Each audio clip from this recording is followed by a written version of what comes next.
Amen. Pinagpalang umaga po sa ating lahat. Pagkinaman po natin ang ating mga kabiyaya ng Charito Morning. Amen.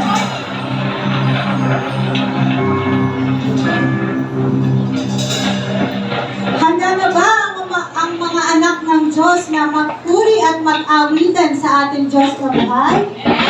Yes, in Jesus' name. The Bible says in Ephesians 1, chapter 1, verse 7, in Him we have redemption through His blood, the forgiveness of sins, in accordance with the riches of God's grace.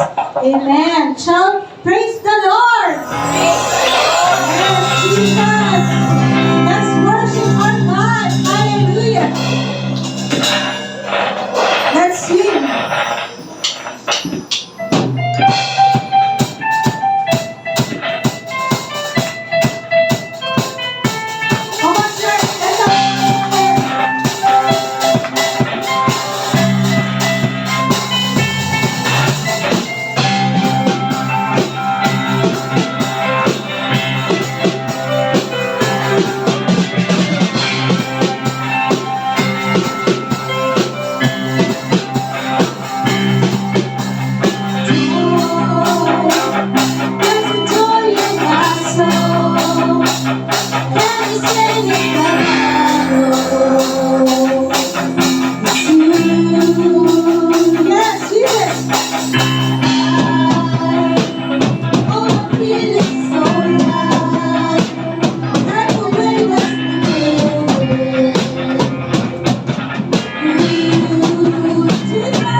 We worship you, O God. Hallelujah. We praise your name, O God. Yes, Jesus, thank you for your blood. Yes, Jesus. Let us worship with all of our hearts. Hallelujah. Worship you, O God. Yes, Jesus.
Amen and amen. Hallelujah. Praise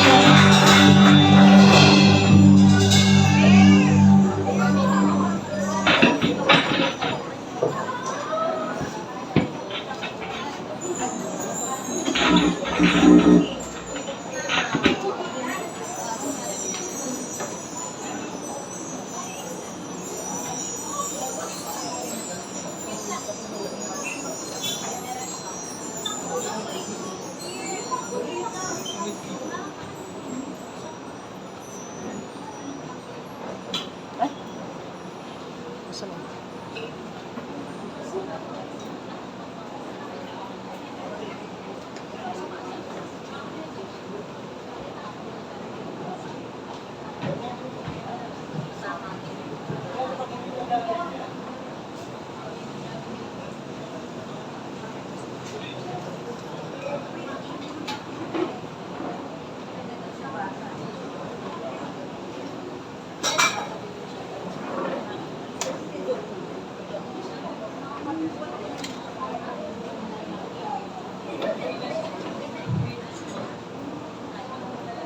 Sound check. Praise God. Let's settle down. Palakpakan po natin ng malakas ang ating Diyos. Sana po bang ilalakas yan? Sa baba, palakpakan po natin ang ating Panginoon. Hallelujah! Hallelujah! Hallelujah! Let's shout, praise the Lord! Praise the Lord! Let's shout, worthy is the Lamb! Worthy is the Lamb! Let's shout, God is good! God is good! And all the time. God is good! Palakpakan po natin ang ating Panginoon. Isang pinagpalang umaga mga kabiyaya. Tingnan mo ang iyong katabi. Maganda ba ang nakikita mo? Amen. At iikot nyo din ang inyong paningin sa kaliwa, sa kanan, sa harap, sa likod, sa taas, sa baba. Sapagkat ito ang huling beses na iyong makikita iyan. Because next week, dilipat na tayo sa bago nating church. Palakpakan po natin ang ating Panginoon. Hallelujah! Hallelujah! Let's shout, thank you, Jesus! Thank you, Jesus! Amen! So, bago pa tayo magpatuloy, gawin natin ang ating flag ceremony. Batiin po natin ang ating mga katabi ng 2 thumbs up. You are Charito, blessed and highly favored by God in Christ. Again, let's give God our best clap of praise. Hallelujah, hallelujah, hallelujah. So today, we are still on our series. Ano pangalan po ng ating series? In Christ. Biblical truths about you being in Him. And today, we are on part 13. So, are you enjoying this series? Amen! Amen. Dahil ang series na ito ay katotohanan patungkol sa iyo ngayon na ikaw ay na kay Kristo. Kaya sabihin mo sa katabi mo, mahalaga, alam mo. Mahalaga natin. Yes.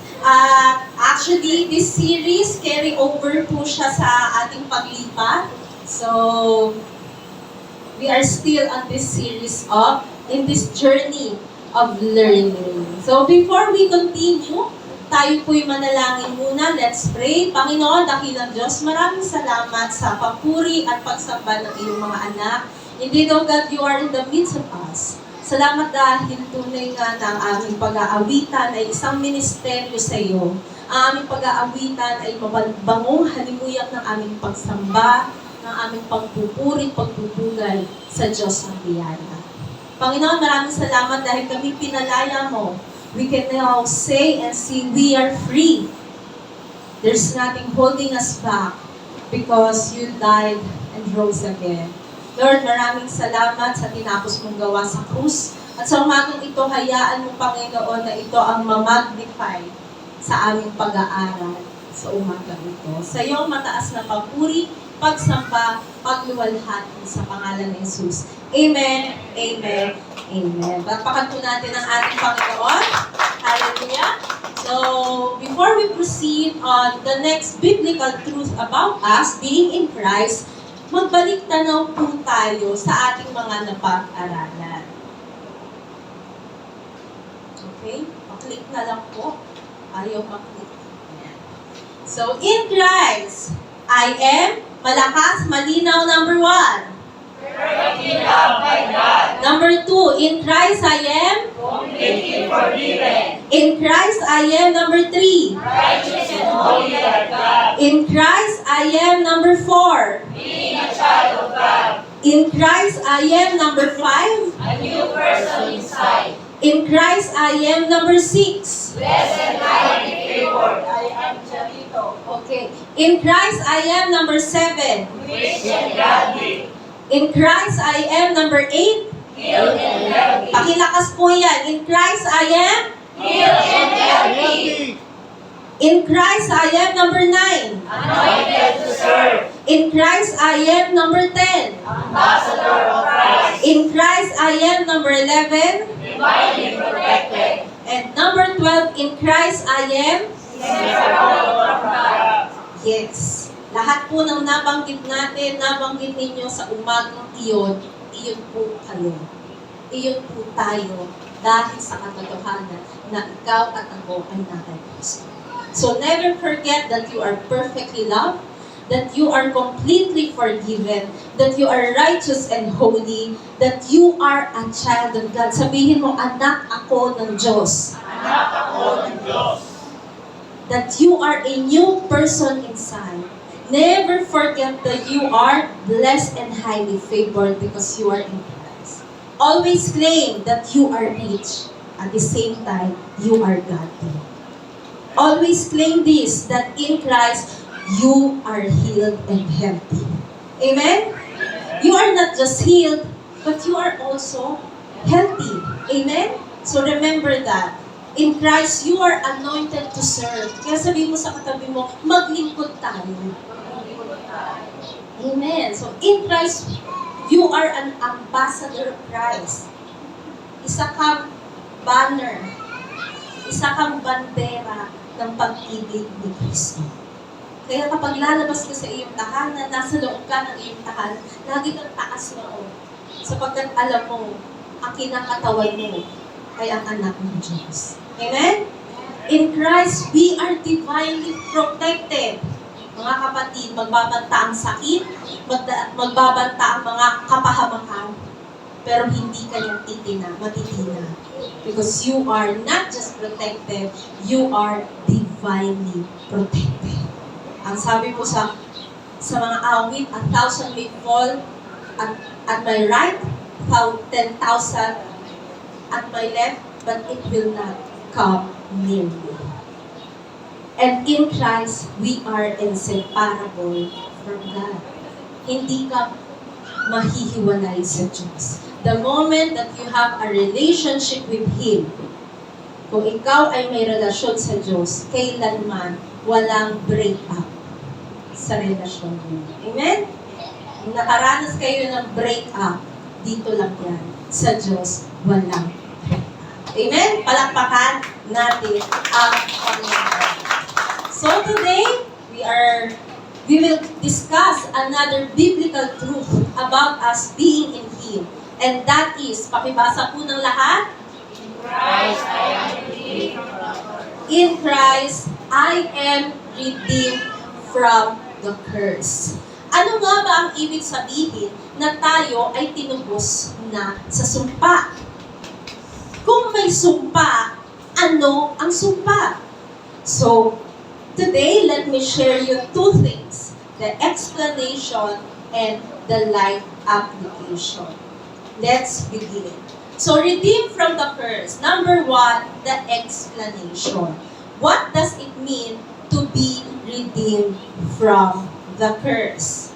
But before that, meron po tayong mga kailangan i-explain. So, it's all about the explanation at this moment. So, ang una po natin i-explain o ang ating unang pag-aaralan, the explanation about the curse of the law. So, first things first, kailangan alam po natin ang patungkol sa sumpa ng kautusan, the curse of the law. Meron bang sumpa ang kautusan? Kung mayroon, ano ito? Alamin natin. Galatians 3:13. Christ has redeemed us from, pakibasa po ng lahat, From the curse of the law, having become a curse for us, for it is written, cursed is everyone who hangs on a tree. Again, Galatians 3:13, binalangkas niya na tayo ay tinupos ni Kristo mula sa sumpa ng kautusan. So the first question to ask is this: what is the curse of the law? Ano nga ba ang sumpa ng kautusan? So merong kautusan at merong sumpang kaakibat ang kautusan. So what is the curse of the law? Kailan ka susumpain ng kautusan? So the meaning of the curse of the law is this: the punishment of disobeying the law. Again, what is the curse of the law? So, pag sinabi pong sumpa ng kautusan, nangangahulugang ito ay parusa ng pagsuway sa kautusan. Mga kapatid, kailangan kong linawin ito. Ibinigay ang kautusan po, ibinigay siya para sundin. At kapag ito ay hindi sinunod, ang kaakibat ay parusa. That is no-brainer. Tama po ba? Kapag binigyan ka ng utos ng nanay mo, at hindi mo sinunod, paano? Mati. Tama po ba mga nanay? Tama? Pero kapag sinunod, may reward. Wala kung may reward. Pero that is the truth. Kapag may utos, sinuway mo, palo. Kapag sinunod mo, may reward. So, ganun din po. Ang kautusan po ay sinusunod. At kapag hindi sinunod ang kautusan, may parusa. Ang parusang iyon, ang tawag po ay curse. Okay? Ang parusa, ang tawag ay sumpa. So, synonymous. Ang kautosang ibinigay ng Diyos sa pamamagitan ni Moises ay naghahayag po ng matuwid na pamantayan ng Diyos. The law that was given through Moses reveals the righteous standard of God. Meron pong pamantayan ng Diyos na ibinigay sa pamamagitan ng kautusan. The problem is this. The problem is that the people do not understand why it is given. Tatandaan po ang kautusan, kapag may utos, sinusunod. Pero hindi naunawaan ng tao, bakit ibinigay ng Diyos ang kautusan. Sa isip ng tao, ibinigay ng Diyos ang kautusan para maging paraan ng kaligtasan. Ayon sa relihiyon, sundin ang kautusan para ikaw ay mapatawad. Sundin ang kautusan upang ikaw ay makapasok sa langit. Sundin ang kautusan para ikaw ay pagpalain. Mga kapatid, wala pong problema sa kautusan. That is the truth. Wala pong problema sa kautusan. The law is good, the law is perfect, but it cannot save you. The problem ay sa atin. Sa bagsak na kondisyon ng tao, wala po tayong kakayahang sundin ang kautusan. At ang pagsunod po sa kautusan ay hindi selective. It is collective. Meaning, you break one, you break all. Amen? That is the truth. That is the mathematics of God. Kapag sumuway ka sa isa, it means sinuway mo ang lahat. There are 613 laws. Kapag sinuway mo ang isa, kung sa matematika ng tao, it is 612. Pero hindi ganun ang matematika ng Diyos. 613 minus 1 equals 0. Dahil ang pagsunod po sa kautusan, sa pamantayan ng Diyos, ay hindi selective, hindi mamimili ka, ito na ang gusto kong sundin, ito bahala na. Hindi ganon. Ang pagsunod sa kautusan ay collective as a whole. So, you break one, you break all. Kaya mga kapatid, wala pong kapasidad ang tao sundin ang lahat ng ito. Dahil, sabi ko nga, utos pa lang ng nanay mo, hindi mo nga sinusundin. Utos pa kaya ng Diyos? So, walang kapasidad ng tao. At dahil hindi masusunod ng tao ang kautusan ng buo, it only means wala pong paraan ang taong maligtas, mapatawad, makapasok sa langit sa pamamagitan ng kautusan. Kaya mga kabiyaya, hindi ibinigay ng Diyos ang kautusan para maging daan ng kaligtasan.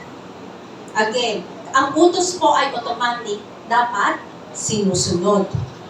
Pero ang dahilan ng Diyos, bakit niya ipinakita yung righteous requirement of the law, hindi para sabihin sa tao, ito ang paraan ng kaligtasan niyo. No, not at all. Ibinigay ng Diyos ang kautusan upang maging salamin ng tao. Ayon po sa sulat ni Santiago, ang kautusan ay inahalin tulad sa salamin. Kapag tumingin ka sa salamin, ano ang makikita mo? Mukha mo, sarili mo. Gayon din, kapag tiningnan mo ang iyong sarili, ang iyong refleksyon sa salamin ng kautusan, makikita mo yung bagsak mong kondisyon sa harap ng Diyos. So when you look yourself at the reflection of the law, you will see that you are sinful, that you are hopeless, and that you are helpless apart from the grace of God. Amen? That is the purpose of the law. Ipakita sa tao, bagsak ang kalagayan mo, wala kang paraan, wala kang kakayahan. You are hopeless and you are helpless to save yourself. Because you can never fulfill the righteous requirement of the law apart from the grace of God. Ito po ang layunin ng kautusan. Hindi para iligtas ang tao, pero para ipakita sa tao, bagsak ang kanyang kalalagayan bilang makasalanan. At kapag nakita ito ng tao sa kanyang sarili, tumawag siya sa taas para sa tulong, para sa kaligtasan. Ito ay para ipakita sa tao, kailangan niya ang awa ng Diyos. At mga kapatid, nagpadala ang Diyos ng awa sa pamamagitan ni Jesucristo, ang tanging paraan sa kaligtasan. Amen? So sa ating bagsak na kalalagayan, wala pong tsansang masunod nating ganap ang kautusan. Again, sa bagsak nating kondisyon, kalalagayan, wala pong chance na masunod natin fully ang kautusan. Kaya dahil hindi po natin masusunod ang kautusan, merong nakaabang. Merong nakaamba sa atin. Na ano? Parusa. Remember, kapag hindi nasunod ang kautusan, anong sunod? Parusa. May palo. May sumpa. Kaya mga kapatid, kung magbabalik tanaw tayo, nung ibinigay ng Diyos ang kautusan, ano ang kasunod? Ibinigay niya din ang sacrificial system. Bakit? Sapagkat kung ipapatupad ng Diyos ang kautusan at wala pong sacrificial system, walang matitirang buhay na tao sa balat ng lupa. That is the truth. Sapagkat ang parusa ng pagsuway ay kamatayan. Kaya nagkaroon ng sacrificial system para maging band-aid, para maging pantakip, para maging pansamantalang lunas habang hinihintay natin ang tunay na lunas na magaganap sa krus ng Kalbaryo. Remember, ano po ang, pag meron po nasusugatan, what is the first aid? Band-aid. It's just a first aid. But it is not the real aid para sa problema. So, habang hinihintay po ang krus ng Kalbaryo, nagkaroon ng sacrificial system, nagkaroon ng pantakip bilang pansamantalang lunas sa kasalanan. Kaya mga kapatid, sa tuwing magkakasala ang tao, anong ginagawa ng tao? Particularly the Israelites, anong ginagawa nila? Nagdadala-dala sila ng handog sa dambana para matakpan pansamantala ang kanilang naging kasalanan. Ito ay pansamantala habang hinihintay ang kordero ng Diyos na ihahandog bilang kabayaran ng kasalanan. Mga kapatid, this is the truth. Hindi na po tayo naghihintay. Bakit? Dumating na ang kordero na nag-alis ng kasalanan ng sanlibutan. Amen? Amen. Ang sabi po ni Juan Bautista noong makita niya si Jesus sa ilog Jordan, ito ang kordero ng Diyos na nag-aalis ng kasalanan ng sanlibutan. Mga kapatid, ang pag-alis ng kasalanan ay isang bagay na hindi pamilyar sa mga nabuhay doon sa lumang kasunduan. Sapagkat yung mga tao na nabuhay bago ang krus, ang alam nila, pantakip sa kasalanan, pansamantala. Kaya dahil pansamantala, paulit-ulit. Ito ay pantakip. Bakit kailangan maghandog sa dambana? Bakit kailangan? Para maging takip sa kasalanan upang hindi sumabog ang galit ng Diyos. Kasi galit ang Diyos sa kasalanan. At para hindi sumabog sa Kanya ang galit ng Diyos, nagkakaroon ng pantakip, nagkakaroon ng pansamantalang sakripisyo. So mga kapatid, ito ay pantakip sa kasalanan upang hindi sumabog ang galit ng Diyos sa sangkatauhan upang may matirang binhi na magsisilang sa anak ng Diyos pagdating ng tamang panahon. Amen? Kaya salamat dahil dumating ang Kristo. Amen? Ipinanganak sa sabsaba ng Bethlehem, namatay sa krus ng Kalbaryo, alang-alang sa atin. So, mataas po ang pamantayan ng Diyos. Again, mataas ang pamantayan ng Diyos. Ito ay lubhang mataas at hindi ibababa ng Diyos ang kanyang pamantayan. Kaya sa bagsak na kalagayan ng tao, wala siyang kapasidad upang abutin ito. Kaya mga kapatid, ang tinatanggap ng tao ay sumpa ng kautusan dahil hindi nasusunod ng tao ang kautusan.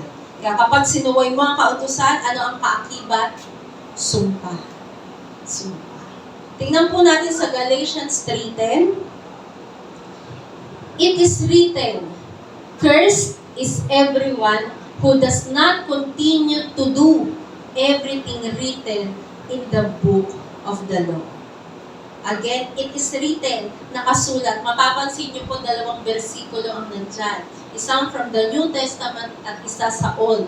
Because in the New Testament, kinote ni Apostol Pablo yung sinabi sa Deuteronomy 27:26. So, it is written, cursed is everyone who does not continue to do everything written in the book of the law.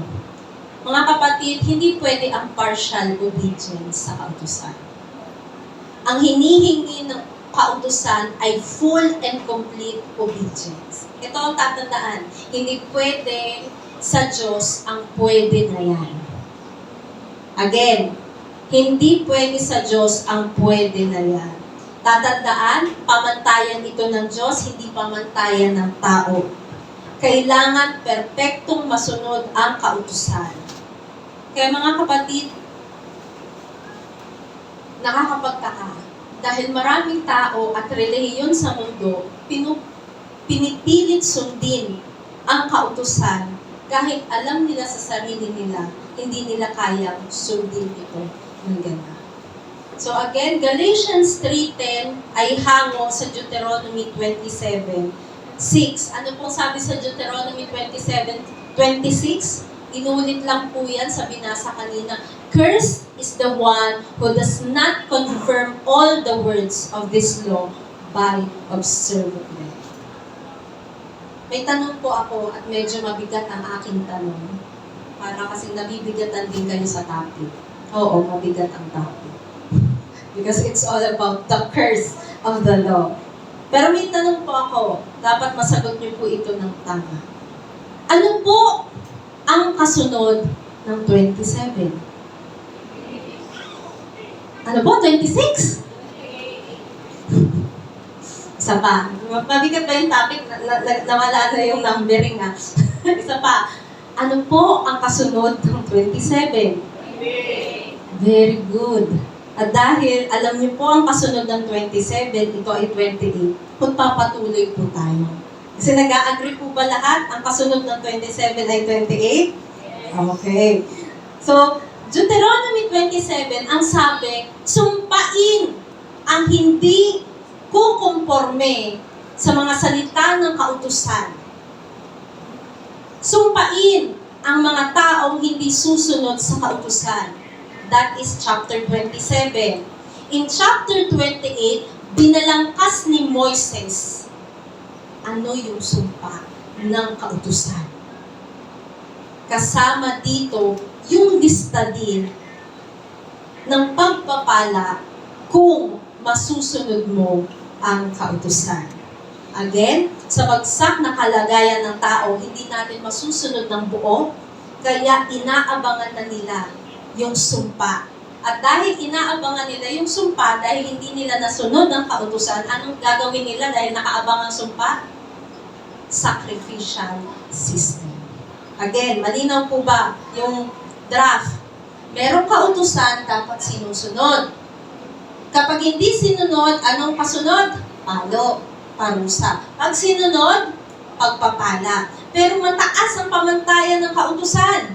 Hindi masusunod ng tao. Kaya ang isip ng tao, hindi ko yan nasunod, nagkasala ako. Saan siya tatakbo? Sacrificial system. Kasi pag hindi tumakbo ang tao sa sacrificial system, ang hahabol sa kanya ay ang sumpa ng kautusan. That is automatic. So, tingnan po natin yung sumpa ng kautusan. Ang sumpa ay masasummarize sa tatlong kategorya. Deuteronomy 28.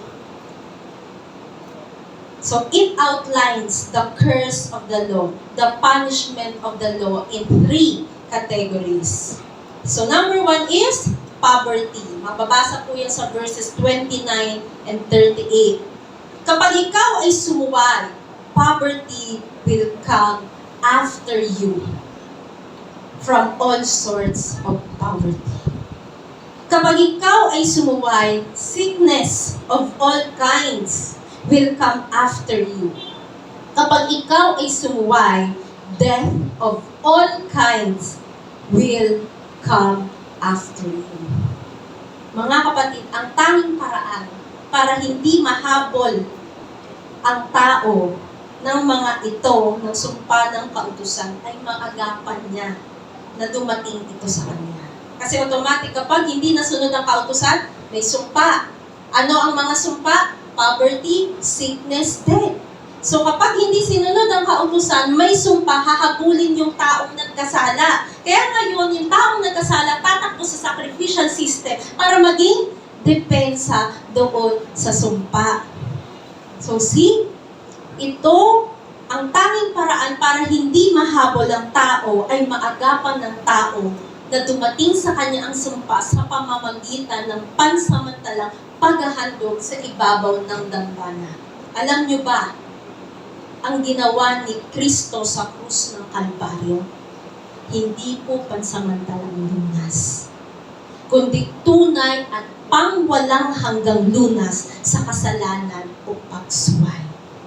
Hindi pinigilan ng sumpa. Hindi dinipensahan ng sumpa. Alam niyo yung ginawa ni Kristo? Inalis niya ang sumpa. Amen? Hindi lang dinipensahan, hindi lang tinakpan ang ginawa ni Kristo, inalis ang sumpa ng kautusan. Si Kristo ang umako ng sumpa upang sa pamamagitan niya makalaya tayo sa sumpa. Now you can sing, I am free. Yeah, because you died and rose for me. Amen? Nakanta niyo ba yan kanina? Naiintindihan niyo ba yan? Bakit nakanta niyo yan kanina? Dahil si Kristo ay namatay at muling nabuhay para sa atin. Amen? Palakpakan natin ang ating Panginoon. Ayun po ang explanation ng curse of the law. Ang curse of the law, ito ang sumpa na dumarating sa tao dahil sa hindi pagsunod. Kaya merong kahirapan, merong karamdaman, may kamatayan dahil ito yung sumpa ng kautusan. So, number 1, the explanation. We explained the curse of the law. Now, let us explain redeemed from the curse of the law. So, we also need to explain this today kasi isa po yun sa truth about us, that we are redeemed from the curse of the law. So, anong ibig sabihin ngayon na tayo ay tinubos na? na tayo'y pinalaya na sa sumpa ng kautusan. Mga kabiyaya, may tanong ako. Do you want good news?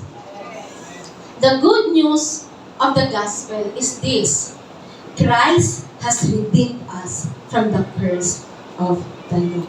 The good news is Christ has redeemed us from the curse of the law. Sa pamamagitan ni Kristo, tayo ay tinubos sa sumpa ng kautusan. Mga kapatid, again, sa pamamagitan ni Kristo, tayo ay tinubos na sa sumpa ng kautusan. Hindi po ito pangako ng katubusan. Again, hindi ito pangako, ito ay realidad ng katubusan. Ibig sabihin, ito ay totoong nangyayari sa iyo ngayon at hindi mo inaasahang mangyayari pa lamang. Kapag ikaw ay na kay Kristo, hindi ka po pinangako ang tutubusin ka. Kapag ikaw ay na kay Kristo, nasa realidad ka, right here, right now, you are already redeemed from the curse of the law. Amen? Amen. Palapakan natin ang ating Panginoon. Balikan natin ang Galatians 3:13. Christ has redeemed us from the curse of the law. Malinaw po ba ang Biblia? Direkta po ba ang sinasabi ng Biblia? Direkta. Si Kristo, tinubos tayo mula sa kautusan, or rather sa sumpa ng kautusan. Ang Greek word po ng redeem dyan ay exagorazo. From the root words ex, meaning out, arogazo, to buy, and from the root word agora, market. So literally, it means to buy out of the market. Bilhin. Bilhin. At ang redeem po ay nakasulat sa aorist tense, meaning done already. So natubos na o tutubusin pala? Natubos na. So natubos na po tayo ni Kristo mula sa sumpa ng kautusan. Tayo po, dahil sa kasalanan ay nasadlak. Tayo ay tinubos ni Kristo sa ating pagkakasadlak sa kasalanan. Paano ito ginawa ni Kristo? Paano niya tayo tinubos? Again, dahil sabi po dyan, Christ has redeemed us from the curse of the law. Paano ginawa ni Kristo tayo ay matubos? By becoming a curse for us. Again, how did Christ redeem us? Pakibasa ng lahat. By becoming a curse for us. Mga kabiyaya, kaya tayo natubos ni Kristo ay dahil si Kristo ay nagmistulang sumpa. Si Kristo ay isinumpa para sa atin. Ang nangyari po sa krus ng Kalbaryo, kinuha niya ang sumpa na para sa atin. Mga kapatid, sino po ang sumuway? Tayo. Dahil tayo ang sumuway, sino po ang dapat sumpain? Tayo. Tanong ko, kayo ba ang ipinako? Sino ang ipinako? Si Kristo. Si Kristo ang sumalo ng sumpa. Kaya kapag pinaniwalaan mo si Kristo, yung sumpa na dapat sa iyo ay hindi nadadapo sapagkat sinalo na ni Kristo ang sumpa doon sa krus ng Kalbaryo upang wag nang dumapo sa iyo at ang humabol na lamang sa iyo ay pabor at pagpapalat ng Diyos. Amen? Palakpakan natin ang Panginoon. Ang dapat humabol sa atin, sumpa. Ano po yung sumpa? Kahirapan, karamdaman, kamatayan. Yan po ang humahabol sa tao dahil sa pagsuway ng kautusan. Napakalawak ng pag-ibig ng Diyos. Sinalo ng katawan ni Kristo ang sumpa nang sa gayon, hindi na dumapo sa atin ang sumpa, kundi ang pagpapala at pagpapala ng Diyos. Amen? Amen. Tingnan po natin, Deuteronomy 21:23. You must not leave the body hanging on the pole overnight. Be sure to bury it the same day, because anyone who is hung on a tree is under God's curse. Again, anyone, sino man na nakabitay doon sa puno ay nasa ilalim ng sumpa ng Diyos. Jesus was on a tree. He was hung on the cross, suspended between the heavens and the earth, crucified between the two thieves. The Bible says, anyone who is crucified, anyone who is hung on a tree is under God's curse. Mga kapatid, si Kristo ay nabayubay sa krus. Nung nabayubay siya sa krus, inakit ng dugo ang katawan ni Kristo ang sumpa upang maligtas tayo sa sumpa. Alam niyo po ba sa isang mataas na gusali? Sa isang mataas na gusali, meron po diyang lightning rod. Tama po ba? Dahil para saan po ang lightning rod? Para sa kidlat, lightning rod. So para sa kidlat, nang sa gayon kumidlat man, hindi tatama sa buong gusali ang kidlat. Saan tatama? Sa lightning rod. Aakitin ng lightning rod yung lightning at doon sa kanya tatama ang kidlat. Mga kapatid, tayo po ang gusali. Si Kristo ang lightning rod. Noong kinidlatan, noong kumidlat, gawa ng parusa ng Diyos, ibinuhos ng Diyos ang kidlat ng parusa, inakit iyon ng duguang katawan ni Kristo. Tumama sa Kanya ang kidlat ng parusa ng Diyos. At noong tumama sa Kanya, sumigaw siya, naganap na, it is finished. Inako ni Kristo ang ating parusa, ang ating sumpa, para makalaya tayo sa sumpa ng kautusan. Amen? Amen. Amen. Tayo po dapat ang kikidlatan ng parusa ng Diyos. Kaya pag nakidlatan ka, patay ka. Pero salamat sa Diyos. Salamat sa pag-ibig ng Diyos. Inako ni Kristo ang kidlat. Ngayon, tayo ay nabubuhay sa pagpapala ng Diyos. Amen? Amen. Iyan ang dahilan, mga kapatid. Kaya may karapatan kang sumagana sa buhay na ito. Again, ulitin ko. Dahil sinalo ni Kristo ang kidlat ng parusa ng Diyos, may karapatan ka na sumagana sa buhay na ito. Wala pong nagre-react. Wala pong gustong umangkin ng karapatan. Isa pa, active tayo. Napakaganda ng katotohanan ito. Ayaw niyo ba? Isa pa, dahil inakit ng katawan ni Kristo ang kidlat ng parusa ng Diyos, may karapatan kang sumagana sa buhay na ito. May karapatan kang gumaling at pagpalain. Amen. May karapatan kang mapatawad. Amen. At higit sa lahat, may karapatan kang pumasok sa langit. Amen. Amen. Iyan ba ang mabuting balita? Iyan ang mabuting balita na nadinig natin noong tayo ay nagsimula dito. Amen? That is the truth. For the whole 7 years, iyan po ang tinuturo dito. Yung mabuting balita na yan ang nadinig natin mula tayo nagsimula, nagpatuloy at sa ating paglipat. Iyan ang mabuting balita na patuloy ninyong maririnig at kailangan din natin ibalita sa iba.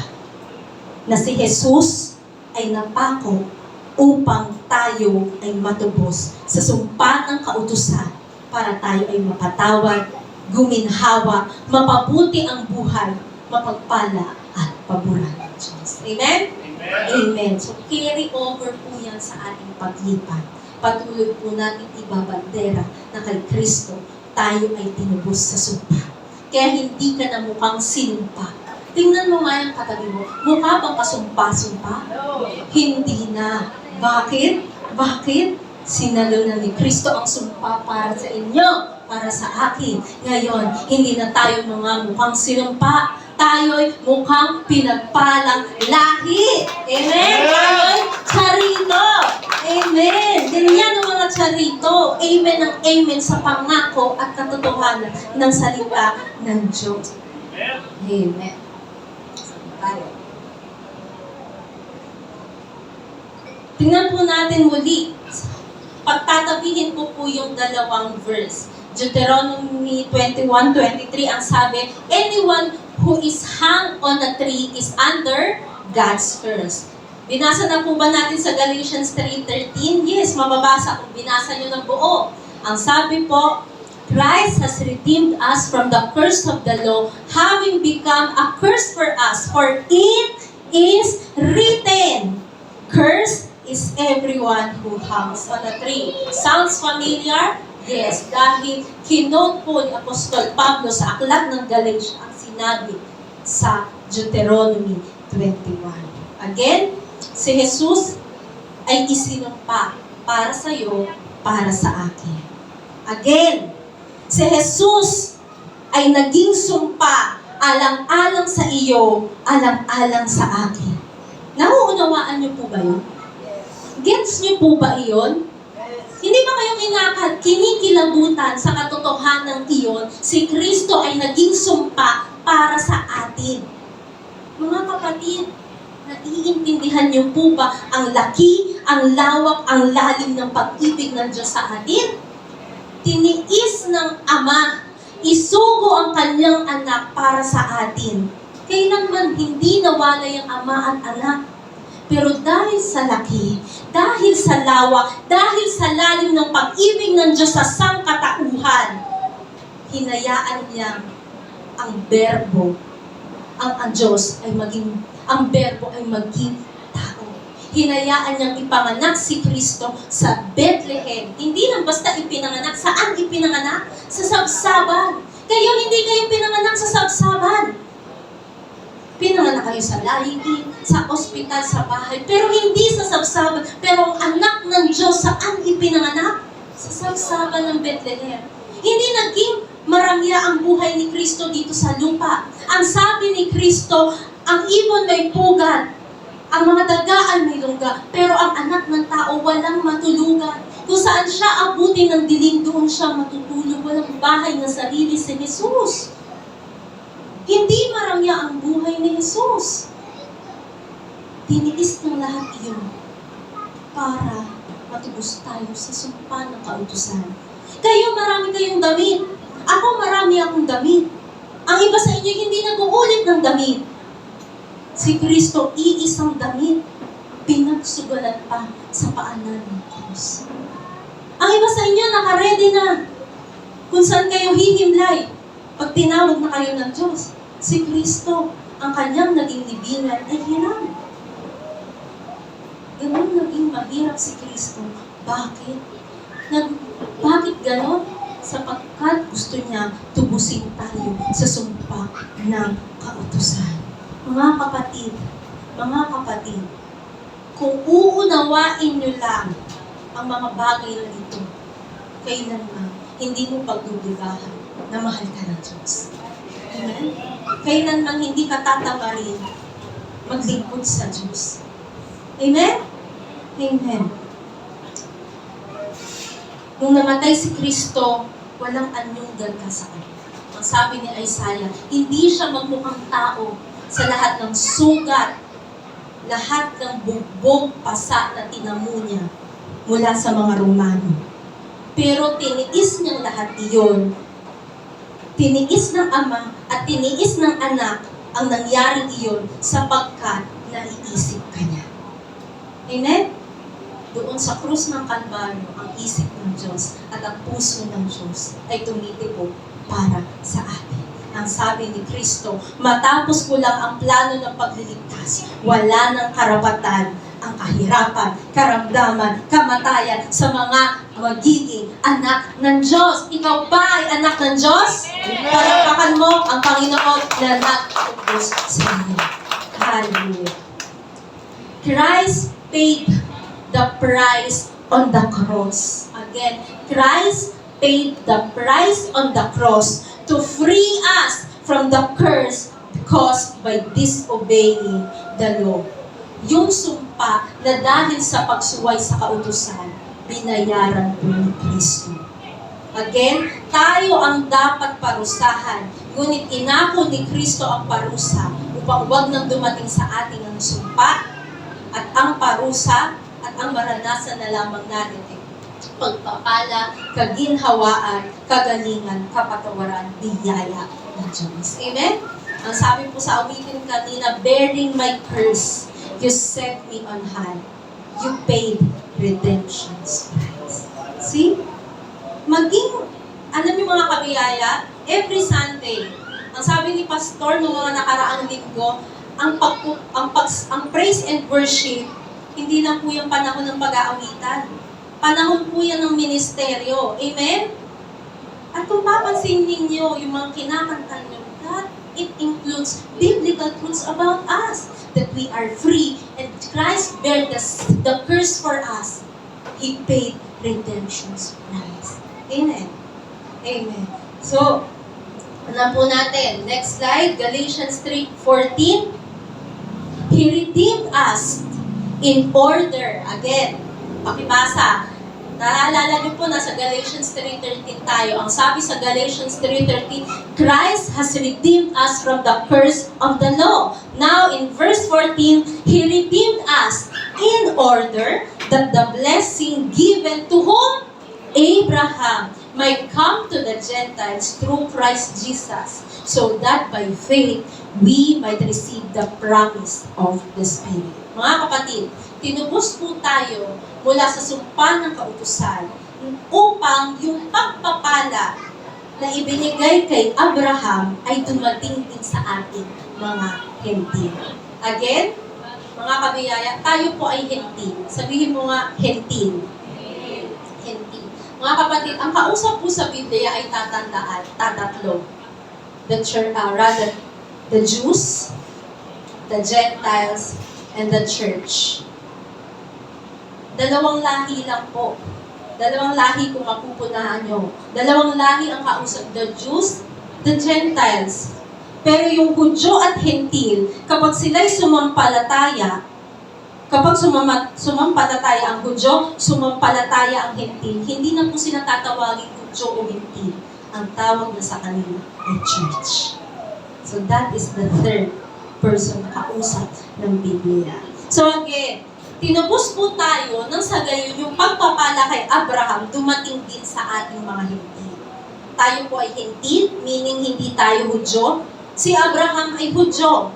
Ngunit ang pagpapalang meron si Abraham ay hindi lamang po exclusive para sa lahi niya. Ito ay binuksan sa atin sa pamamagitan ni Kristo. So, di po ba kayo na-curious? What did God promise to Abraham? Ano nga ba yung ipinangakong pagpapala ng Diyos kay Abraham? Interesado ka bang malaman? Yes. Bakit? Kasi yung ipinangako kay Abraham, ang sabi po sa verse 14, in order that the blessing given to Abraham might come to the Gentiles. So yung pangako kay Abraham, pangako din sa atin. Kaya interesado tayong malaman. Ayon kay Apostol Pablo, ang pangako ibinigay kay Abraham ay tutuloy sa ating mga na kay Kristo. Kaya mahalaga, ikaw ay na kay Kristo dahil tutuloy sa iyo ang pangako ibinigay kay Abraham noong tinubos ka ni Kristo. So what did God promise to Abraham? Pakibasa ng lahat? Pakibasa ng lahat. Blessing in the world. Saan? Saan ang pagpapala? Saan ang pagpapala? Sa mundo. Pagpapala sa mundong ito. Blessing in the world. Not in the next life. Not in heaven. Ang pangako ng Diyos kay Abraham ay hindi pagpapala sa langit, kundi pagpapala sa buhay na ito. Romans 4:13. It was not through the law. So, malinaw, hindi sa pamamagitan ng kautusan that Abraham and his offspring received the promise that he would be heir of the world, but through the righteousness that comes by faith. Ang pangako ng Diyos kay Abraham ay pagpapala kung saan? Dito sa mundo. Right here, right now. Hindi po para sa buhay o kabilang buhay. So, balikan po natin. How did Christ redeem us? Pakibasa ng lahat. By becoming a curse for us. Again, doon sa krus, si Kristo ay naging sumpa. Lumipat sa kanyang katawan ang kasalanan ng buong mundo. Past, present, future. Inabsorb iyon ng kanyang katawan at doon sa kanyang katawan hinatulan ang kasalanan. Kaya ang sumpa ng kautusan dahil sa kasalanan, tinako ni Kristo at sa kanyang kamatayan, ito ay nabayarang buo. Ngayon, ikaw ay tinubos na. Amen? Amen. So, what does it mean to be redeemed from the curse of the law? Anong ibig sabihin na ikaw ay tinubos na sa sumpa ng kautusan? Ito po ang ibig sabihin niya. Number 1, you are redeemed from sin. Tinubos ka sa kasalanan. Again, the curse of the law is the punishment of disobeying the law. And disobeying the law is sin. And by Christ's finished work, we are redeemed from sin. Ephesians 1:7. In Him, we have redemption through His blood, the forgiveness of sins in accordance with the riches of God's grace. Pansinin po yung verse, napakaganda yun ng verse. In Him, we have redeemed, or we have redemption through His blood, the forgiveness of sin. Mga kapatid, redemption equals forgiveness. Forgiveness equals redemption. Ang katubusan ay kapatawaran. Ang kapatawaran ay katubusan. Sang-ayon saan? Sa kasaganahan ng kanyang biyaya. Kaya tayo ay natubos. Kaya tayo ay napatawad dahil saganang-sagana ang biyaya ng Diyos. Amen? Amen. Christ's sacrifice on the cross purchased our freedom from sin, offering us forgiveness not because of anything we have done, but according to the riches, according to the abundance of God's grace. Mga kabiyaya, kaya yung sakripisyo ni Kristo, iyon ang nagbayad para sa ating kalayaan. Yung kapatawaran na tinamo natin, hindi dahil sa ginawa natin. Hindi dahil mabait tayo, hindi dahil naglilingkod tayo, hindi dahil mapagbigay tayo, no. Kaya tayo napatawad dahil sagana ang biyaya ng Diyos. Amen? Sa kasaganaan ng biyaya ng Diyos, tayo ay tinubos, tayo ay napatawad sa lahat ng ating kasalanan, past, present, future. Remember the second part of this series in Christ? I am completely forgiven. Kaya ka napatawad ng kumpleto, ito'y dahil sagana ang biyaya ng Diyos. Huwag mong kakalimutan yan para hindi bumilog ang ulo mo. Amen? We are forgiven because of grace. Number 2, it means you are also redeemed from, pakibasa ng lahat, redeemed from poverty. Poverty is a curse. Malinaw po ba sa Biblia, poverty is a curse? Deuteronomy 28, 29, and 36. Poverty is a curse. Mali po ang katuruan na mayroong pagpapalag sa kahirapan. Ang iba sabi, blessing in disguise ko kasi kapag mayaman ako ba, lumayo ako kay Lord. Eh, hindi pa naman siya sumasagana, ang layo niya pa rin kay Lord. Diba? Hindi po totoo na may pagpapala sa kahirapan. Poverty is a curse. That's it. Hindi gusto ng Diyos maghirap ang mga anak niya. Kayong mga magulang, gusto niyo po bang mahirap ang mga anak niyo? Gusto niyo po ba na kung saan-saan lang sila natutulong, kung ano-ano lang ang kanilang kinakain? Gusto niyo ba yan? So again, gusto niyo bang mahirap ang mga anak niyo? No! Kung kayo ayaw niyo, anong tingin niyo gusto ng Diyos maghirap tayo? Hindi! Mga kapatid, hindi.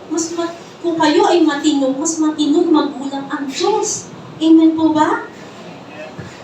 Kaya lang pumasok ang poverty sa mundo. Kaya lang dumating ang kahirapan sa mundo. Ito'y dahil pumasok ang kasalanan. Ngayong tinubos na tayo sa kasalanan, kasama sa katubusan, ang sumpa ng kahirapan. Si Abraham po ay pinayaman ng Diyos. Tingnan natin, Genesis 13:2.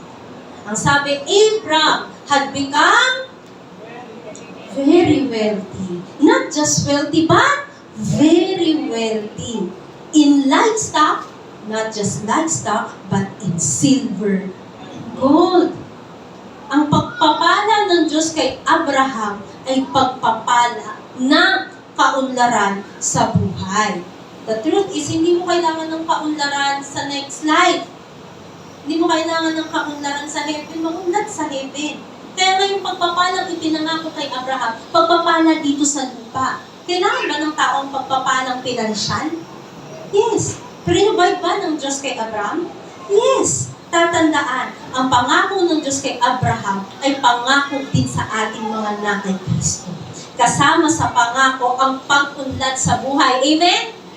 Amen. Paghawakan mo, paniwalaan mo, sapagkat ito ay nangyayari lamang sa mga naniniwala. Sino ang naniniwala? You are not just wealthy, but very wealthy.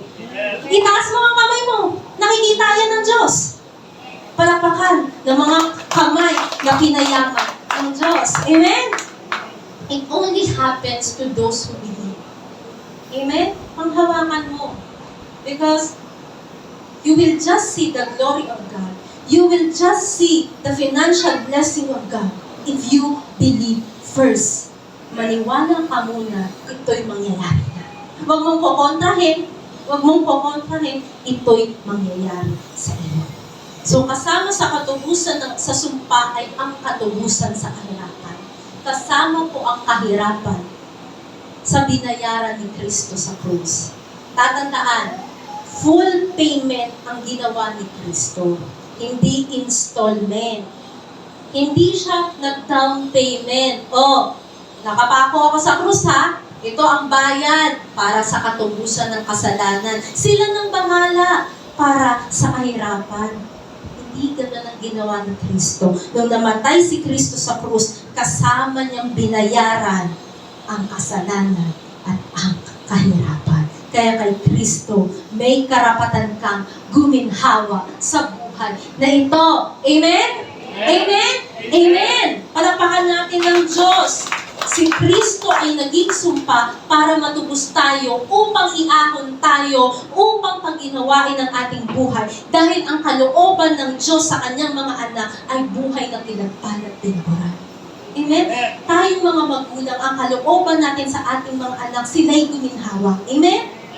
Kung yun ang kalooban nating mga magulang dito sa lupa, ano ang kalooban ng Diyos sa langit, ng Ama sa langit, higit sa kaya nating isipin. Amen? Amen. Kaya kalooban ng Diyos, yung maman tayo. Bakit nangyari kay Abraham ang pagpapala? Linawin natin. Bakit nangyari kay Abraham ang pagpapala? Dahil siya ay naniwala. Hindi lang sa kanya ang naging pagpapala dahil sa pananampalataya, ito'y tumagos hanggang sa kanyang anak, apo, at apo sa tuhod. Yung Abraham's blessing reached the fourth generation. Si Isaac, not just wealthy, very wealthy. Si Jacob, gayon din. Alam niyo po ba si Jacob, nung siya'y nagsisimula, nakikitira siya sa kanyang biyenan. Pero pinagpala siya ng Diyos nung lumabas siya sa bahay ng kanyang biyenan, mas mayaman pa siya sa kanyang biyenan. Maraming kaparaanan ng Diyos para tayo ay paunlarin. Huwag maininip, huwag masisiraan ng loob, patuloy na maniwala. May karapatan ka sa kaginhawaan. Amen? Amen. Ito ay nangyayari lamang sa mga naniniwala. Again, naniniwala ka ba? Amen.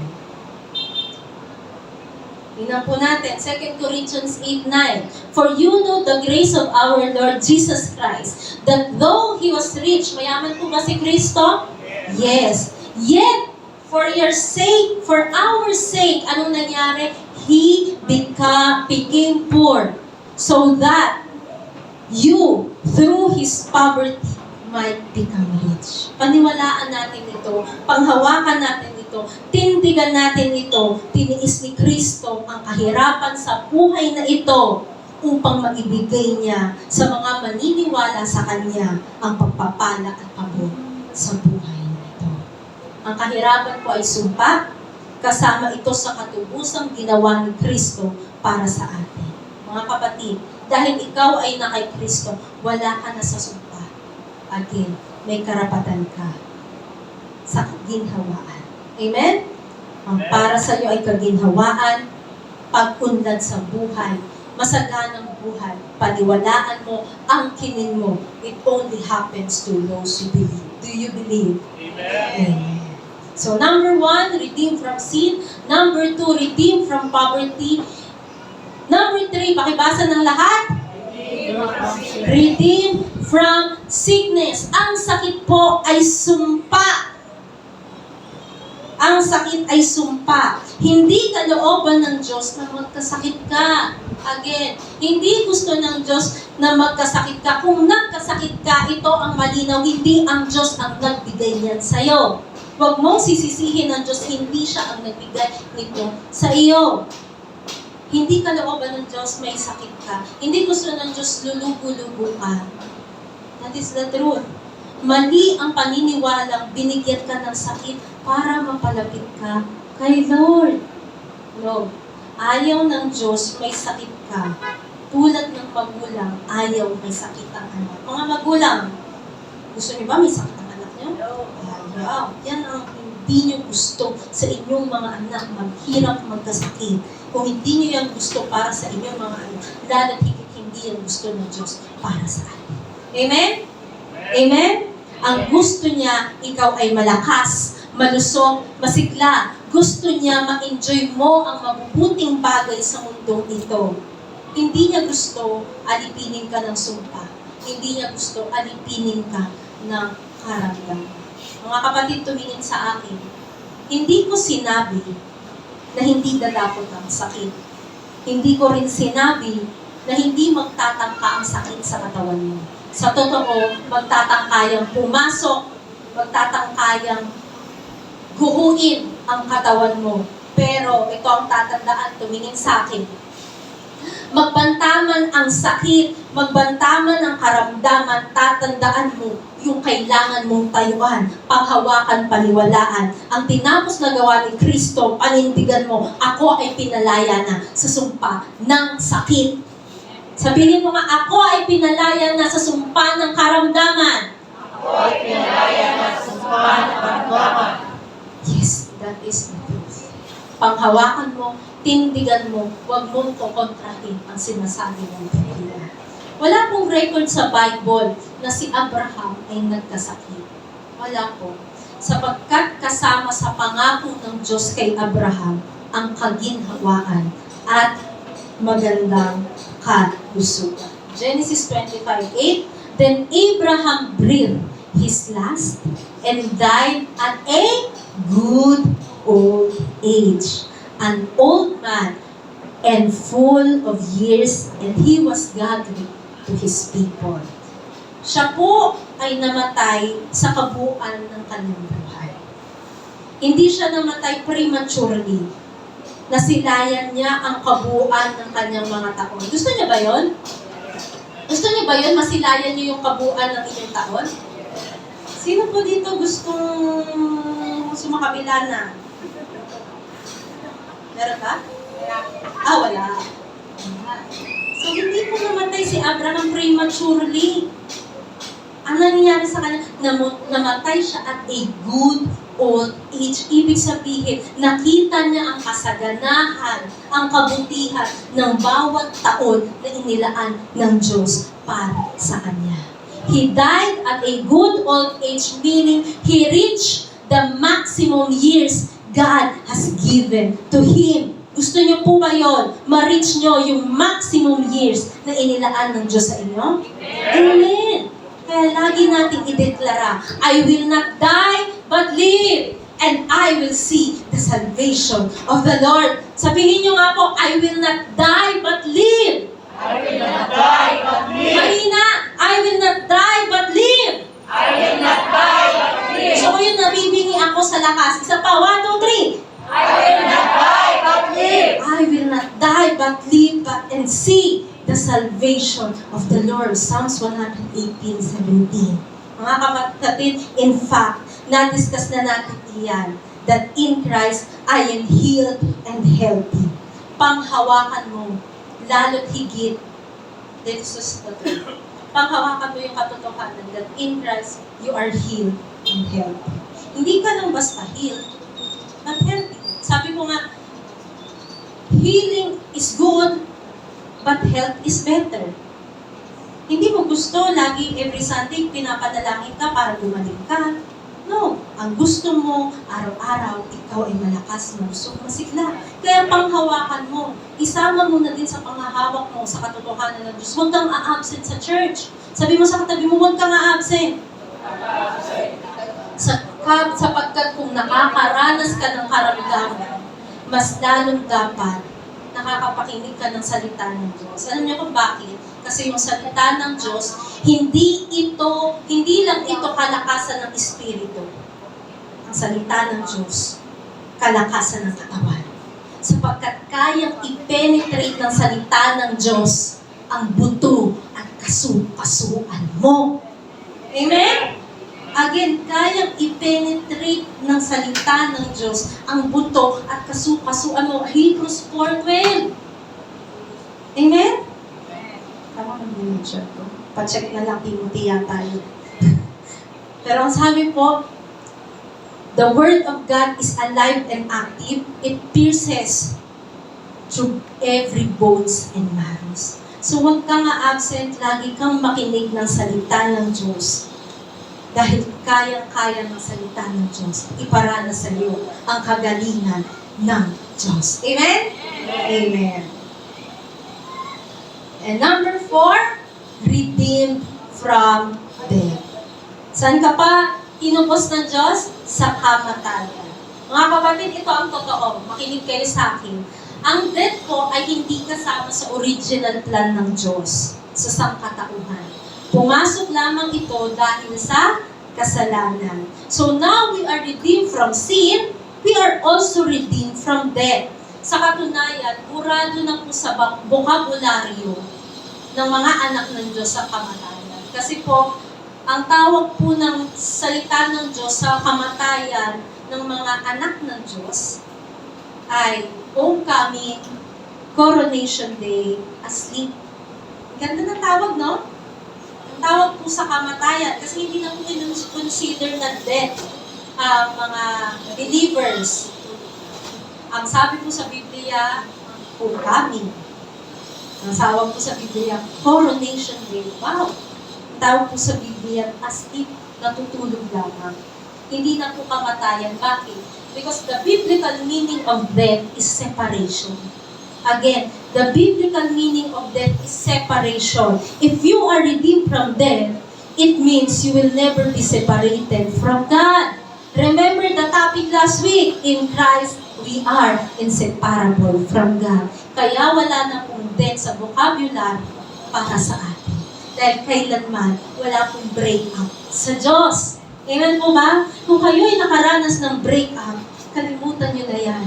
Dahil ang relasyon niyo sa Diyos, kailanman hindi mapuputol, hindi masisira, hindi matitibag. Lagi tayo sa piling ng Diyos. Amen? Amen. Hebrews 2:14-15, since the children have flesh and blood, he too shared in their humanity, so that by his death he might break the power of him who holds the power of death, that is the devil, and free those who all their lives were held in slavery by the fear of death. Pinalaya na ang tao. Ano kung ginawa ni Kristo? Pinalaya ang tao mula sa nervyos ng kamatayan. You know what? Death is the worst fear of men. Mayaman, mahirap, tanyag, karaniwan, ang kinakatakutan nila ay kamatayan. Ikaw ay na kay Kristo. Itaas ng kamay ng mga na kay Kristo. Pinalaya ka na sa takot sa kamatayan. Mga kapatid, hindi mo hinahanap ang kamatayan, pero hindi ka takot sa kamatayan. Naintindihan po ba ako? Hindi mo hinahanap, hindi mo pinagpipray, hindi mo hinihingi ang kamatayan. Pero hindi ka takot sa kamatayan. At pag sinabi mo hindi ka takot, hindi ganito. Hindi ako takot mamatay, sasalubungin ko nga ang bus. Hindi ako takot mamatay, tatalon nga ako sa building. Mga kapatid, kamang-mangan yun. Huwag niyo gagawin yun. So, hindi ganun ang sinasabi kong hindi takot. Ang ibig ko sabihin, yung kamatayan, hindi mo hinihingi, hindi mo hinahanap, hindi mo hinihiling sa Diyos. Ngunit, kung sakaling kumatok man ito sa iyong buhay, dahil kapanahunan niya na ito sa iyong buhay, hindi ka nahihirapan, hindi ka natatakot tanggapin, sapagkat alam mo, hindi kalugihan ng kamatayan. Ito ay pakinabang sa mga anak ng Diyos. Amen. That is the truth. Ang kamatayan po ay hindi kalugihan. Ito'y kapakinabangan kung ikaw ay na kay Kristo. Pero kung wala ka kay Kristo, lugi ka. Dahil sa impyerno ang bagsak mo. Pero salamat sa Diyos, sa tinapos na gawa ni Kristo, ang kamatayan, na tila baga hopeless scenario, ito'y naging kapakinabangan sa atin. Dahil kapag tumunog na, o kapag kumatok ang kamatayan sa buhay mo, sunod na pagdilat ng iyong mata, nasa harapan ka na ng Diyos. Amen? That is the coronation day. That is the homecoming. Pagdilat ng iyong mata, langit ka na, yayakapin ka na ni Kristo. Amen? Amen. Sabi po sa 1 Corinthians 15:55-57, where, O death, is your victory? Where, O death, is your sting? The sting of death is sin, and the power of sin is the law. But thanks be to God. He gives us the victory through our Lord Jesus Christ. Ngayon po, we are victors over sin and over death. So how Christ accomplished this? Through His finished work on the cross. Balikan po natin. So, this is the meaning that we are redeemed from the curse. Number 1, pakibasa. Redeemed. Number 2, Redeemed from poverty. number 3, Redeemed from sickness. and number 4, Redeemed from death. redeemed from death. So, are you in Christ? Yes. Are you in Christ? Amen. Therefore, you are redeemed from the curse. Tinubos ka na sa kasalanan. Wala nang kapangyarihan ang kasalanan sa iyo. It means, kaya mong pagtagumpayan ang lahat ng tukso na ibabato sa iyo ni Satanas. Tinubos ka na sa kahirapan. Karapatan mo ang guminhawa sa buhay na ito. Tinubos ka na sa karamdaman. Hindi na pwede ang generational curse. Again, hindi na po pwede ang generational curse. Yung nakamanang sakit. Alam niyo po ba yun? Manang sakit. Medically, mapapaniwala ka. Kaya, inaabangan mo din. Ay, may diabetes si tatay. Kaka-diabetes. Ay, si nanay may high blood. Naku, high blood na ako. Ang taong ka pala, high blood ka na. My goodness, sa daming-daming mamanahin, sakit pa. At sa dami-daming ipapamana, sakit pa. Kapag natakot ka at pinaniwalaan mo yung generational curse, mangyayari talaga yan. But remember, you are redeemed from sickness. You are redeemed from sickness. You can draw the line and say, sickness, you have no right in my body. This is a redeemed body of Christ. Tinubos pati ang katawan mo mula sa sakit. Kaya sawayin mo ang karamdamang nagpupumilit sa katawan mo, wala nang karamdam sa katawan mo. Amen? Kaya nga, Charito Generation. Sino dito ang kasama sa Charito Generation? Itaas ang kamay. Charito Generation. Alam mo ba ibig sabihin ng Charito Generation? Lahing pinagpala. That is a new generation. The moment na tinanggap mo si Jesus, wala ka na sa dating henerasyon ng lahi mo. Inilipat ka sa mas magandang lahi, lahing pinagpala. Amen? Lahing pinagpala, new generation ka na. Generation na hindi ubuhin, hindi sipunin, hindi lagnatin, at hindi pangitin. Pinagpala ka at pinaburan. Isa kang magandang lahi. Palakpak nga ang kamay ng mga nasa magandang lahi. lahing pinagpala. Kaya huwag kayong pag-aasawa ng hindi charito. Mahaluan kayo ng lahing pangit.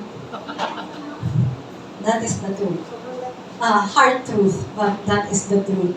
Kasi bakit pangit na lahi? Lahing sinumpa. Lahing pinagpala ka, kontra.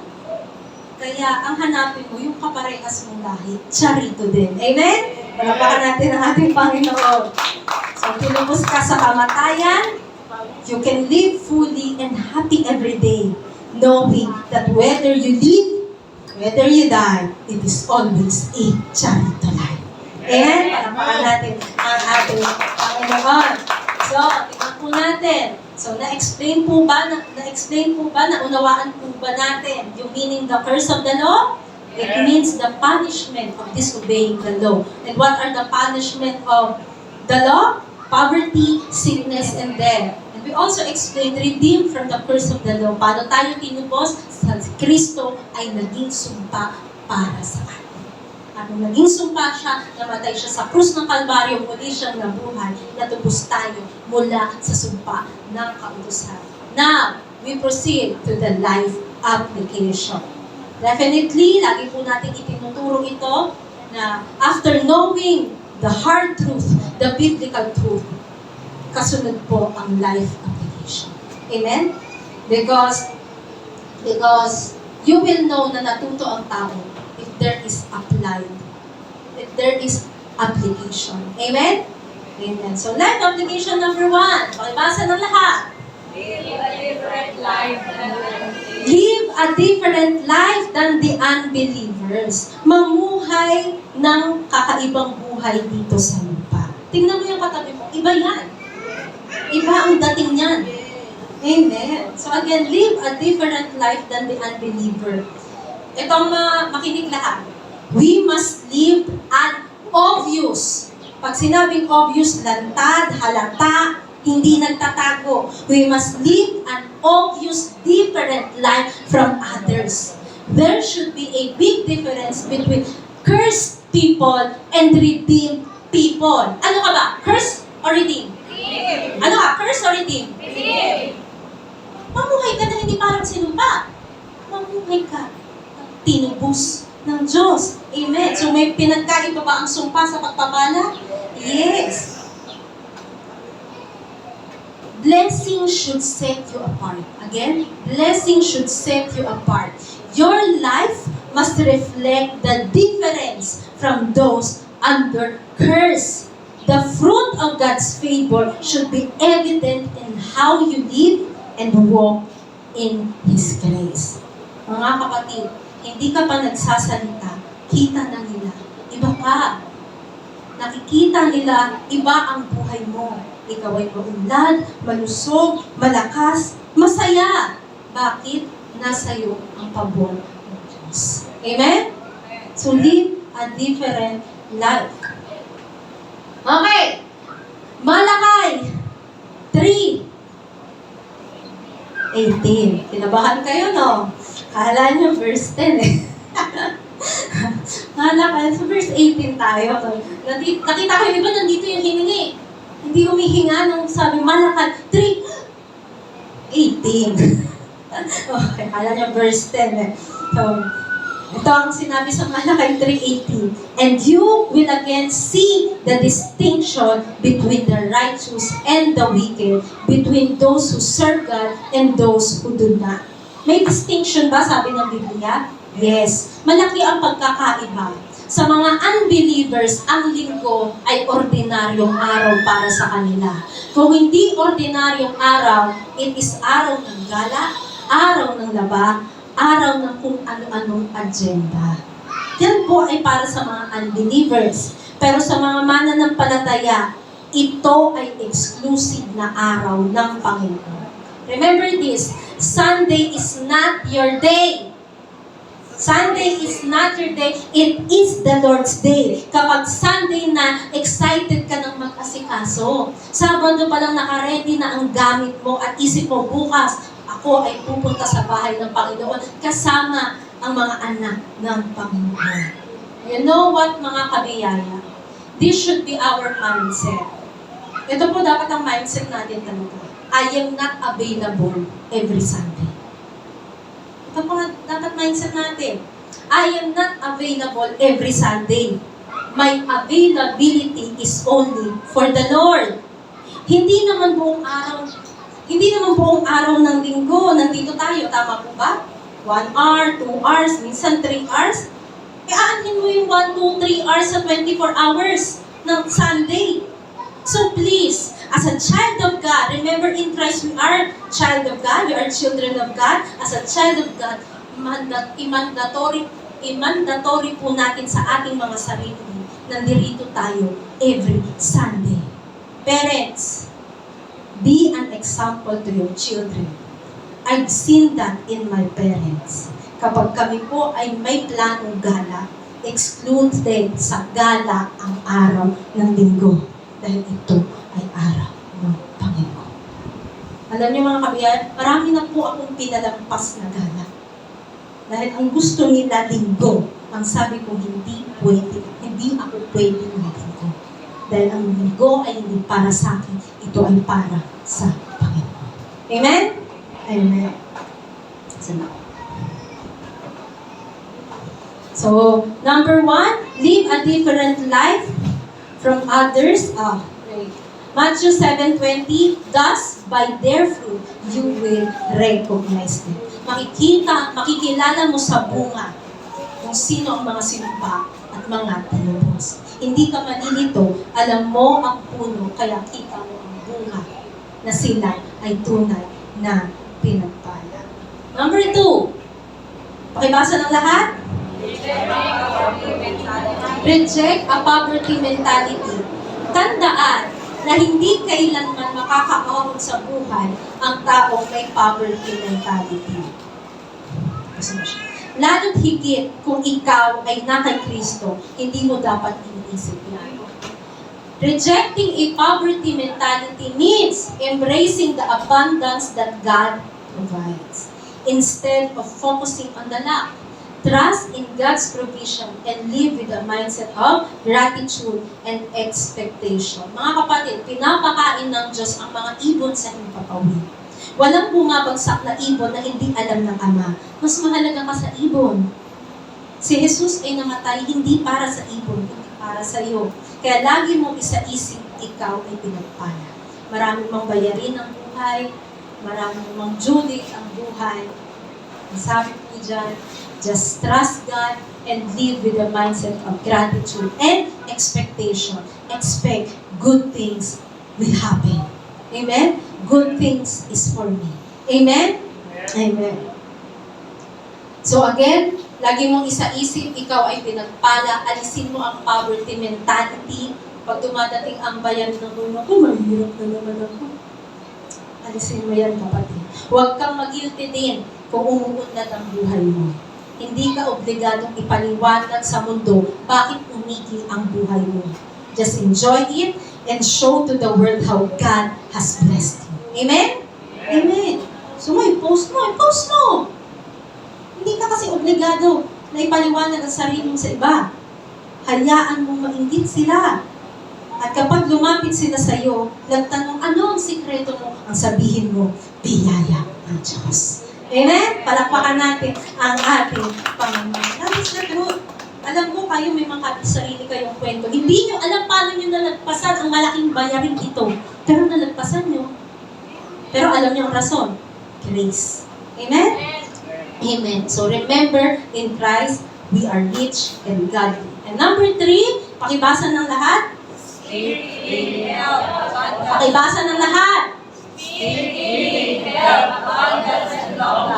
Kapag magsasalita ka, iyan ang ideklara mo. I am healed, I am healthy, I am abundant, and I will live a long life. Amen? Amen. Proverbs 6:2, you have been trapped by what you said, snared by the words of your mouth. Mga kapatid, sa bibig, nahuhuli ang tao.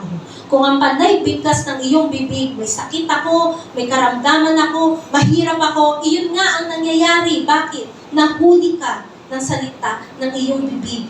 Mamamatay na ako, mahirap ako, di ko na kaya, hindi niya na nga kinaya. sapagkat ayun ang kanyang pinaniniwalaan, kaya yun ang kanyang dineklara. Kung may sakit, iba may sakit lang, namamaalam na. Pinuputol ng mga ugnayan, iniisip na ano kayang sasabihin nila sa aking huling sulyap. Advance ka naman mag-isip, kapatid. Huwag ganon. Huwag. Huwag, huwag. Labanan mo ang kaisipang iyan. Tayuan mo ang pangako ng Diyos. Kahit sa huling sandali, huwag kang bibitaw. Laging may himala at pagliligtas ang Diyos. Amen? Ang sabi, I will not die, but live and see the salvation of the Lord. You know what? There are times, in just a nick of time, miracle happens. Amen? Sa isang kitsa, nararanasan natin ang pagkilos ng Diyos. Kaya huwag kang mawawalan ng pag-asa. You are not hopeless. You are not helpless. God is on our side. Amen? Amen. Kaya mga kapatid, hindi mabibigo ang pangako ng Diyos. Proverbs 18:21, the message.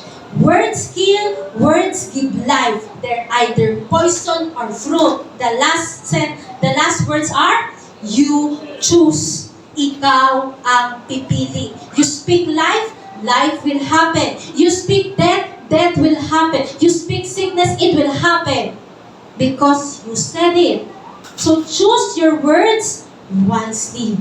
Dahil kung ano ang narinig ng Diyos, sinabi mo, yun ang gagawin niya sa iyo. Kaya mga kapatid, makinig sa akin. Every morning, do your declaration. Sabihin mo sa katabi mo, do your declaration. Sabihin mo, pag ikaw ay nagdeklara pagising ng iyong mata, hindi ako mamamatay ngayon. I will not die today. I will live and see the salvation of the Lord. Healing, blessing, miracle, I will see. Amen? Yan ang ideklara mo. Kahit maiksi lang, basta yan ang panghawakan mo, yan ang ideklara mo, banggitin mo every morning. Bago ka matulog, bago mo ipikit ang iyong mata, sabihin mo, I will not die tonight. Pagising mo ulit, I will not die today. Pag bago ka matulog, I will not die tonight. I will not die today. I will not die tonight mo. Aabutin mo ang second coming. Amen? Palakpakan natin ang ating Panginoon. Hallelujah! Hallelujah! So this is the touchdown. Umupo ng maayos at matuwid. Let us see the life application. Number 1, pakibasa ng lahat. Live a different life than the unbelievers. Iba ka. And that is the truth. Live an obvious different life from those that are not redeemed. Number 2, hindi ka para sa kahirapan, ikaw ay para sa kaginhawaan. And number 3, seek healing, health, abundance, and long life. mga kapatid, kung magsasalita ka, piliin mo ang iyong salita, laging salita ng buhay, sapagkat aanihin mo kung ano ang iyong sinabi. Kung gusto mong anihin ay kagalingan, malusog na pangangatawan, kaginhawaan at mahabang buhay, yan dapat ang naririnig sa labi mo at hindi kamatayan. Amen? Amen. So let us be mindful of everything that we say. And our big idea, in Christ, I am redeemed from the curse. Mga kapatid, yan po ang pinanindigan natin for the past 7 years. At sa ating paglipas, or rather, paglipat, sa ating paglipat, yan din po ang katotohanan ng daladala natin at katotohanan ng ibabahagi pa natin sa iba. In Christ, I am redeemed from the curse. Tatandaan, ang pinakamagandang posisyon at ang pinakamahalagang pwesto sa buong mundong ito ay ikaw ay na kay Kristo. Ikaw ay tinubos sa sumpa ng kautusan. Malaya ka na sa kasalanan, sa kahirapan, karamdaman at kamatayan. In Christ, you are redeemed from the curse. Amen? Let's pray. Panginoon, dakilang Diyos, maraming salamat dahil kami ay tinubos mo sa sumpa ng kautusan. Now we can freely live because of your grace. Salamat, Panginoon. Salamat, Panginoon, sa laki, lawak, lalim ng pag-ibig mo. Hindi po namin lubos na maunawaan paano mo nagawa na akuin ang sumpa para sa amin. Pero tunay, mabuti kang Diyos, inako mo ang sumpa. Ngayon, naniniwala kami, hahabulin kami lagi ng pagpapala, pabor, magandang kalusugan, kaginhawaan ng buhay at mahabang buhay dito sa lupang ito. Salamat, Panginoon, inaangkin po namin ang ipinangako mo kay Abraham, ang pangako ng pagpapala, pabor. sa iyo. Mataas na papuri sa pangalan ni Jesus. Amen, amen, amen. Palakpakan po natin ang ating Panginoon. Hallelujah. Tayo po'y dadako sa ating Holy Communion. Tinatawagan.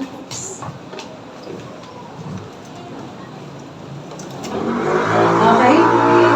Ang last part na lang po na mag-a-assign sa pastora.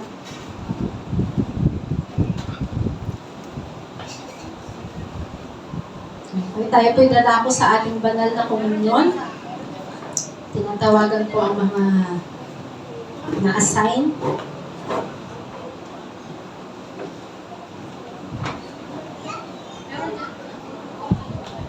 Tatandaan po na